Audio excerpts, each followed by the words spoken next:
아이를 훈육함에 있어서 회초리는 필요한 필요한 거라고도 하는데 끝까지 말로 설명한다는 것보다 효과적인 것은 당연합니다. 하지만 회초리를 들 때 아이의 공포스러운 그런 표정을 보면 가슴이 아픕니다. 그래도 회초리를 들어야 하나요? 아니면 말로 시켜야 하나요? 이제 이런 훈육에 대한 게 쭉 있거든요. 그래서 어떤 분은 하여간 큰 소리도 이렇게 치고 화내지 말아야 된다고 생각하지만 이제 그렇게 이제 화가 난다는 거죠. 그래서 어떻게 하면 천사표 엄마가 될 수 있나요? 라는 건데 여기가 이제 그런 질문이 계속 있어요. 네. 우리도 애를 셋을 키웁니다. 그래서 큰아이가 시집을 갔고 우리 손주가 초등학교를 다니고 할아버지가 되고 그랬어요. 근데 이제 우리 이 아이들을 키울 때 우리가 아이들을 교육하는 방법에 대해서 잠깐 말씀을 드리겠습니다. 여러분 한번 생각해 보세요. 옆집에 아파트에 사는데 옆에 집에 사는 이웃이 자기 집 아이를 데리고 와가지고 아줌마 이 아이 3시간만 봐줘요.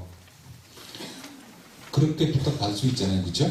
그러면 3시간만 아이를 봐달라 그러는데 3시간 동안 애를 주워 박을 수 있을까요?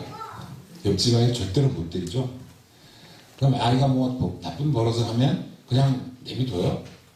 그렇게 하면 안 된다고 타일잖아요. 때리지도 않고 타일르죠. 그 다음에 뭘 이렇게 잘못하면 소리를 지르고 막 야단치지 않죠. 타일르잖아요. 그래서 저는 그 자녀를 키우는 가장 큰 열쇠가 그거라고 생각해요. 누가 나한테 맡겨놓은 아이면 어떻게 키울까?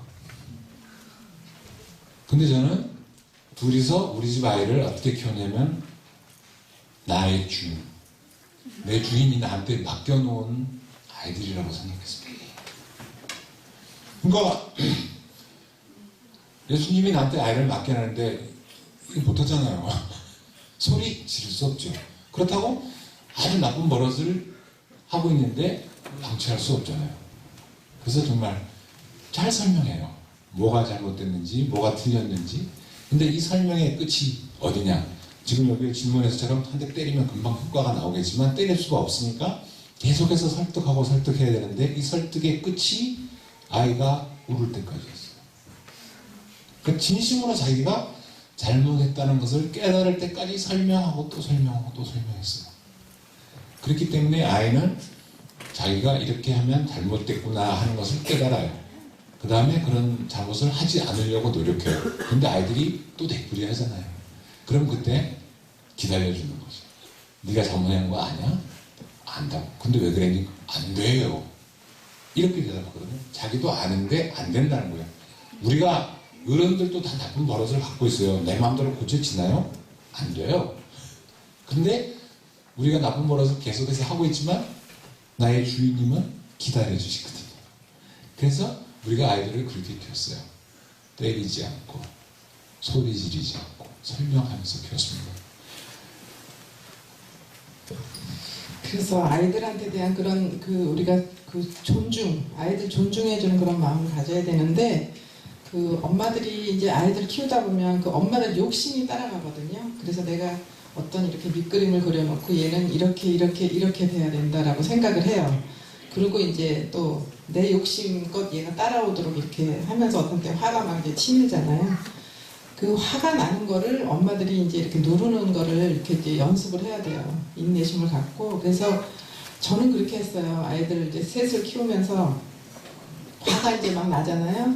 그러면 이제 요 녀석 하려고 하다가 아유 요 귀염둥이가 하고 그러니까 여기까지는 화가 확 치밀어요. 치미는데 그 다음에는 이제 여기서 요 입으로 나오는 데까지 제가 말을 바꾸는 거예요. 아 요 귀염둥이가 뭐 한다든지 그렇게 해서 이제 말을 바꾸는 걸 하는데 쉽지는 않죠. 근데 정말 노력해야 돼요. 그리고 아이들이 치우는 거를 막 하잖아요. 이제 치우는 거 못하죠. 치우는 거를 이제 도와달라고 해요. 그러니까는 어렸을 때 남편이 이제 들어오면은 아이들이 막 집안을 어지러놨어요. 근데 저는 이제 어지러놓는 거 싫어하기도 하지만 남편이 들어오면 제가 치우지 않고 있다는 게 자존심이 상하니까 아이들한테 좀 윽박지르죠. 빨리 치워. 근데 어느 날 보니까 제가 아빠를 나쁜 사람으로 만들고 있어요. 왜냐하면 아빠가 와서 화내는 것, 화를 내지도 않는데도 불구하고 아이들이 말을 듣게 하기 위해서 너 빨리 치우지 않아? 아빠 오면 아빠한테 혼나라고 했어요. 제가 그거를 반복하다가 보니까 제가 어머 내가 지금 이거 왜 아빠를 나쁜 사람으로 만들고 있지? 그런 생각이 드는 거예요. 그래서 이거는 아이들 교육에 너무너무 약간 이렇게 좋지 않은 거다라는 걸 제가 양심껏 이제 제 소리를 듣고 그때부터 바꾼 거예요. 아빠가 퇴근하고 돌아오면 너무너무 피곤하니까 우리가 아빠를 사랑하기 위해서 집을 좀 치우면 어떨까? 그리고 엄마 좀 도와줘라. 왜냐면 저는 시어머니를 모시고 살았기 때문에 일이 좀 굉장히 많았거든요. 아이들한테 도움을 청하고 어떤 땐 그랬어요. 우리 천사님 이거 아빠 오시면 아빠 기쁘게 해드리기 위해서 우리 한번 치워볼까? 엄마가 도와줄게 하면서 이제 치우기 시작을 해요. 그러면 얘가 어떻게 하냐면요. 헐헐 이렇게 천사처럼 나르면서 장난감을 막 정리하기 시작해요. 그러면 순식간에 돼요. 그래서 엄마들이 자기네 집안에 맞는 그런 방법을 찾아서 아이들을 긍정적으로 생각하고 칭찬해주고 하면서 아이들이 할 수 있도록 도와주면은 아이들이 정말 잘해요. 그리고 그 정리하는 것도 저는 이렇게 아이들 서랍 정리하고 예를 들어서 그러잖아요. 그럼 다 같이 쏟아놓고 이렇게 해줬어요. 같이. 그리고 가르쳤어요. 옷도 벗어서 니네들 치우는 거 싫지? 어지르지 말고 제자리에다 갖다 놓는 거예요. 어려서부터 그런 걸 가르치다 보니까 지금 우리 막내가 23살이에요. 남자아이. 이제 위에 딸 둘 있고 남자아이인데 그 아이가 지금까지 지금도 방 정리 제가 안 하고 빨래 개다가 딱 놔주면 자기가 다 서랍 찾아서 놓고 그 다음에 옷 거는 거 다 걸고 가끔 한 달에 한 번 정도 옷장 정리 싹 해요. 그리고 불필요한 것도 다 버려요. 굉장히 깨끗하게 해놓고 살아요. 그 방을. 아들인데도 불구하고. 왜냐하면 어려서부터 이게 습관이 됐어요. 그래서 서랍 정리가 잘못되어 있으면은 자기 스스로가 불편한 거예요. 뭐 그렇다고 안 어지르는 건 아니에요. 어지러 놓고 살지만 그러다가 또 치우고 하는데 그런 습관을 부모님들이 들여줘야 되거든요. 그래서 치우기 싫으면 어지르지 말아라. 저는 아이들한테 항상 그래요. 그래서 발로 툭툭 차고 다닐 때 차고 다니지 말고 제자리에다 갖다 놓는 것 좀 하면 엄마를 도와주는 거다. 그래서 아이들한테 사정을 하고 도와달라고 하면 아이들이 신나서 하거든요. 그래서 엄마들이 그런 방법을 찾아서 아이들한테 할 수 있도록 하고 칭찬해주고 그러면 지금 우리 손자가 2학년인데 손자한테도 제가 이제 그런 방법을 써요. 그래서 손자도 이제 조금 이제 물론 딸도 그렇게 교육을 받았기 때문에 아이들한테 그렇게 하지만 우리 딸이 시집을 가서 한 말이 그거예요. 아이를 이렇게 키우면서 엄마는 유아교육을 전공하지도 않았는데도 불구하고 유아교육 전공한 사람 이상으로 거기 삶이 들어가 있다. 그래서 감사하다고 이렇게 말하거든요. 그래서 엄마들이 그런 거를 아이들한테 이렇게 교육을 시켜야 되는 거예요. 그래서 여러분들이 한창 아이들을 키우는 연령대가 많이 계신 것 같아서 한 가지만 더 말씀을 드리고 싶은데 이제 아까는 30%의 신자가 아닌 분들을 위해서 설명을 좀 했지만 이번에는 70%의 신자인 분들을 위해서 좀 말씀을 드리고 싶습니다. 어린아이들을 키울 때 아이들 신앙생활을 엄마들은 굉장히 걱정을 하거든요. 성당에 잘 가서 미사도 잘 다니고 했으면 좋겠는데 아이들은 어린이 미사를 가야 될 시간하고 만화영화하는 시간이 겹치죠. 그럼 아이들은 만화영화를 보고 싶어 하죠. 우리 아이도 그랬어요. 제가 옛날에 성당에서 주일학교 교장을 하고 있는데 우리 아들이 거기 학생이었어요. 근데 만화영화 보는 시간하고 어린이 미사 시간하고 똑같은 거예요. 그러니까 우리가 항상 아이들을 한 인간으로 존중하고 아이 스스로 자기가 자기 나이에 맞게 자기를 조절해가면서 하는 훈련을 시켜왔는데 그렇게 하다 보니까 많이 너그러운 편이었어요. 그래서 자기 나름대로 논리가 합당하면 존중해주는 습관으로 이렇게 아이들을 키웠는데 그날은 자기가 미사를 가지 않고 만화 영화를 봐야 되는 이유를 조목조목 설명을 했어요. 분명히 옳지 않은 것이었지만 이거는 교육이 필요하다는 생각이 들었고 그래서 어떻게 하고 싶냐 그랬더니 자기는 결론이 미사를 가지 않고 만화 영화를 봐야 되더라고요. 그래서 그러면 이거는 누가 책임지지? 이건 자기가 결정하기 때문에 자기가 책임진다는 거예요. 그게 좋다. 그러면 네가 결정했으면 네가 책임지는 거다 라고 얘기를 하고 미사를 가지 말라고 했어요. 저 혼자 미사를 갔다 왔습니다. 제가 와서 재밌었냐니까 이상하게 만화 영화가 재미가 없다는 거.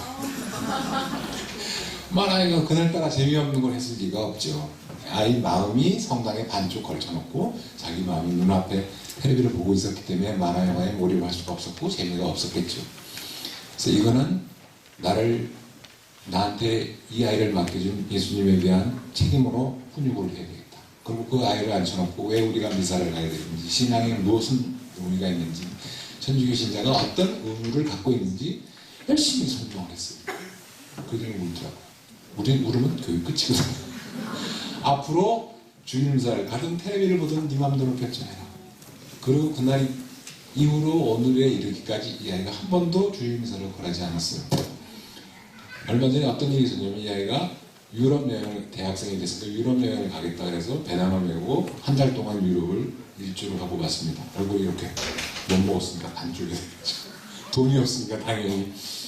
그래서 고생을 열심히 하고 왔어요. 그래서 내가 고생 많이 했다 그랬더니 들어오자마자 아빠가 기뻐할 선물을 가지고 왔노라고. 그 돈도 별로 안 줬는데 무슨 선물을 갖고 왔을까라고 생각을 했는데 배낭에서 꺼낸 게 성당을 돌아다니면서 성당 가면 주보라는 거 주죠. 주보를 넣어가지고 온 거예요. 내가 미사를 한 번도 빠지지 않았습니다.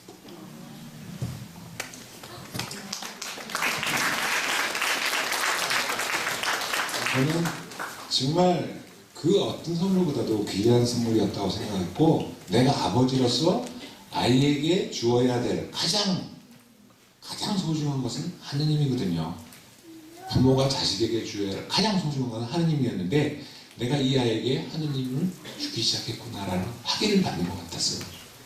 그래서 제가 이제 그 일이 있은 뒤로 아내와 함께 항상 아이를 한 인간으로 존중하고, 나이가 아무리 어리다 할지라도 아이를 한 인간으로서 존중하고 자기가 자기 인생에 자기 나이에 맞게 자기 인생을 책임질 수 있는 훈련을 시키기 시작했어요. 그러니까 아이들이 뭐든지 고민하죠. 어떤 갈등이 있을 때 그 다음에 우리한테 물어보고 엄마 아빠가 방향만 제시를 해요. 결정은 본인이 하든. 그래서 실패하는 경우도 많고, 우리가 살아봤기 때문에 저 결정이 분명히 잘못됐을 것이고 저렇게 결정은 분명히 후회할 것을 알아요. 그렇지만 그것도 자기가 경험을 해봐야지 되는 것이기 때문에 그렇게 존중을 하죠. 그래서 모르겠습니다. 아이들을 키우는 요점이 벌써 내 자식으로 보지 않을 것, 아이를 한 인간으로 존중할 것, 그 다음에 훈육을 철저히 할 것, 이런 요점들이 벌써 나오기 시작합니다.